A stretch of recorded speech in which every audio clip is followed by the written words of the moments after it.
APLM stock analysis and price prediction. Is it a buy? Watch this short 1 minute video till the end to find out, because I'm giving you my arguments and my exact play. With Apollomics stock, thing is melting. It's like 11% down for the day.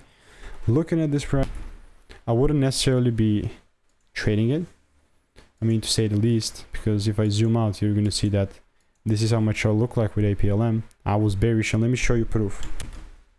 APLM Stock Friday, where is this? That's what's gonna happen on Friday night. Get me wrong, but I'm June. That's when it was made, 8 months ago even, like, you know, 16th of November, so you get the point. Since then, it's been only going down. Can you guess what my idea is gonna be? I'm just still expecting new lows to be made. I wouldn't be personally trading this, it's just my bias on all these things happening and going on with Apollomics stock. So if you want to learn the strategy for free, check the photos link in the description. All reviews are 5 stars, and I'll see you in the next one. Goodbye and enjoy.